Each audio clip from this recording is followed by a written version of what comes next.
I cannot do this right now. I know it might be important, but I'm currently unmotivated and I would want to do or say anything, but I just cannot think straight. Have you ever felt like this? That you might have been dealing with adversity. And adversity is something which is going to show up many more times within our life. And it's especially highlighted during these pandemic times. When we're socially isolated, we might have lost someone dear to us.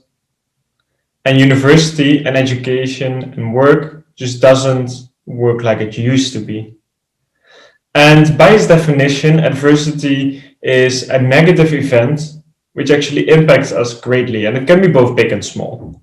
For example, it can be smaller, like losing a client, and it can be bigger, for example, dealing with a depression or having lost someone dear to us. And when something like that happens, how does it affect you? How does it make you feel? And how does it affect the others around you? How this makes you feel? And I know you might be thinking now, this is not going to be a bright or light topic based on the definition that I've given to you.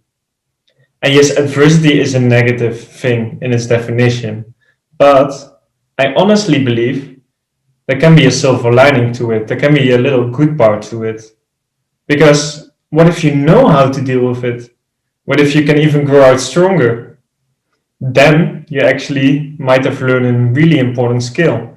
And I even want to go as far as to say that you might have learned the most important skill for your professional and personal life. And why do I believe so? So the first thing you should know about me is that I'm someone with a very broad range of interests and is always involved in a lot of things. So during my studies, I took a year out of my studies to take up a leadership role in a big organization. And next to that, I also founded my own startup with a friend of mine at the same time. And to do all of this while also maintaining a social life, I really needed to make sure that I knew how to work effectively. And that is also when I started encountering adversity. Because during these times, I encountered these adversities, big and small. For example, a smaller adversity of losing a client of ours in the team that I led due to external reasons, or losing my student job. And these events actually reduced the effectivity of my working. So I started noticing that already. And then at a later stage of my studies, I got involved within a traffic accident. And it was a bigger adversity. And suddenly I had to deal with scaredness of going out in traffic again, and also a lack of confidence because whenever I would be walking the streets, people would look at me freakishly because of my facial injuries. And while this was very difficult to deal with, I turned towards my grandfather. And my grandfather is a man I greatly admire because he was involved within the special forces and he was also a national team handball player. And he would tell me how he has dealt with adversity in his life. For example, when he lost his first wife to cancer, or when his second wife had to deal with it and luckily overcame it. And he would always tell me, Jules, after rain comes sunshine. That's one thing that I've learned. And I would hear this, but I wouldn't be able to understand this. And based on his further lessons, I tried to cope with it more and more. And I learned a lot about the topic. And now during COVID, it was highlighted to me that more friends of mine or people that I know were dealing with adversities, being lonely, being depressed, and dealing with a burnout. And I myself also started dealing with another adversity because, unfortunately, last November, the same grandfather as we just discussed before, at 88 years of age, passed away. And while I was trying to deal with this, and while I was having difficulties dealing with this, I started realizing that this is something which might pop up more in my life. And that if I know how to deal with difficult situations like this, then I can learn a lot and I can grow out stronger. And I realized that this is a very important skill because I can overcome personal setbacks as well as professional setbacks and come out better suited for my career, and I can grow out stronger as a person. Because not dealing with adversity can have quite negative consequences. And this might not always be apparent at first, but it will especially be in the long run. Because see it like this. If you get 1% better each day, at the end of the year, you're 38 times better than when you started. 38 times. But on the other side of the spectrum, if you get 1% worse each day, at the end of the year, you're left with virtually nothing. And it works with many things in life like this. With money, with physical health, with learning a language, with learning how to play a new instrument. For example, if you go running every day, then you notice that you can run further and further and further.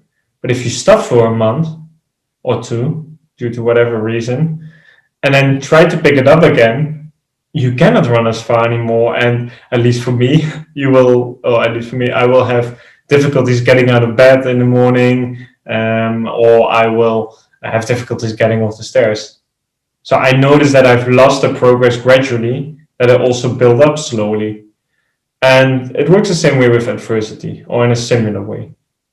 Because if you don't deal with adversity impacting your hobbies, your friendships, or your career, in the long run, it can have very negative consequences. So dealing with it can help you actually make sure that you maintain these relationships with your friends or improve them, that you maintain the hobbies, and that you can thrive within your career. Another reason why you want to deal with it is because adversity causes stress. And stress is known by many as the #1 proxy killer disease today. And the American Medical Association even notes that stress is a basic cause of more than 60% of all human illness. So knowing how to deal with stress and deal with adversity can actually even make sure that you prevent illness and disease from happening to you. So how do you deal with this? And the first thing is, dealing with adversity is a very personal topic. So there's many ways of doing it. And with my young age, I'm also still on the road of discovering all of these and trying them out. But the methods that I'm going to share to you have proved effective for myself, for others around me, and for people that I coached. And it works in 3 steps. First, clear the mind. Second, take stock. And third, look for the lesson.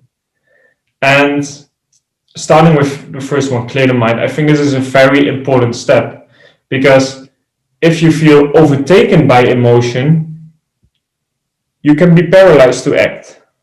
And there is this huge pressure on you, which you need to release, but which paralyzes you, and you don't know how to release it. And keeping that bottled in, no good can come from that.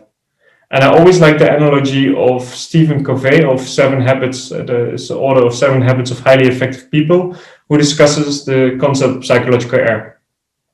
And that says that if someone is empathically listened to, you give that person psychological error. And this will make them feel better and will make them open up towards solutions.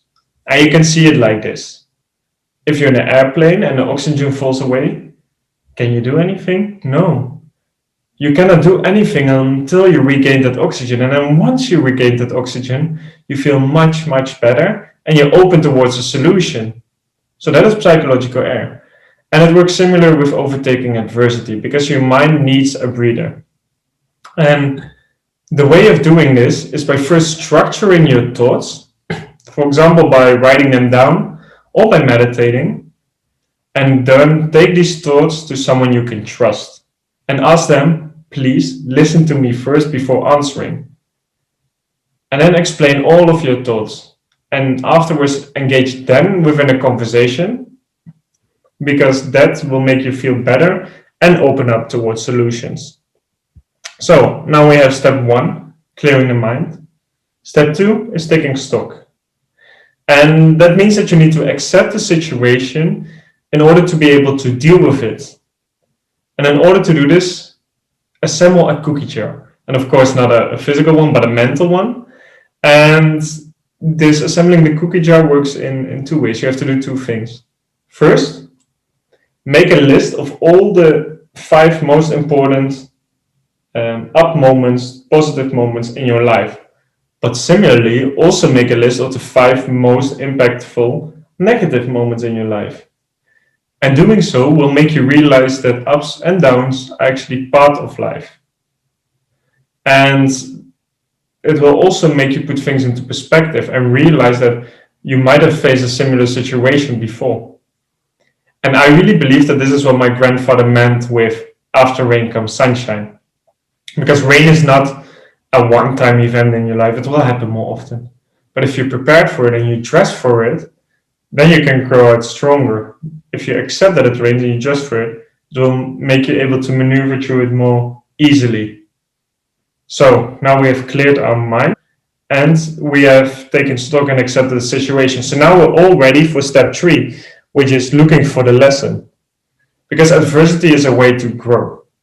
And this by no means mean that it's very easy. Like accepting a situation in step 2, it doesn't need to be done within a day. You can take quite longer to it, depending on what you're dealing with, and that's fully okay. But although it's difficult, looking for the lesson will provide you with a way forward, because this will give you a goal to strive to, maybe something you want to learn, you learn something about yourself, or you learn a new skill. And this goal will help you move forward and really see what can you do in the future, but also what can you already do today. And at the end of that ride, you might even come out stronger. And doing these 3 steps is clearing your mind, taking stock, and looking for the lesson can have such positive influences in your life. Because realizing that ups and down moments are part of life will also make you prepared for the next time it happens. And also it will make you able to navigate life more easily. Because you are now able to control your emotions and you're able to control the stress that it impacts you. And moreover, let's take a look back at the compound effect discussed earlier. If you get 1% better each day as discussed, at the end of the year, you're 38 times better. And if you take every single moment that there's adversity as an opportunity to learn, imagine what you can learn within a lifetime. There's so much to learn and you might come out so much stronger. So the next time when you face adversity and when emotions take over from rationale and when you're paralyzed to act, understand that adversity doesn't have to be solely a negative thing, but there can also be a silver lining to it. So make sure that you clear your mind and give yourself that psychological air. Make sure that you take stock, assemble that cookie jar and realize that the up and down moments are part of life, and look for the lesson as a way to grow. So yes, adversity is a very tough topic, but the next time it rains and you face adversity, make sure that you dress appropriately with the tools I've just given to you and realize that after rain comes sunshine. Then you might as well have learned the most important lesson you can gain within your personal and your professional life. Thank you very much.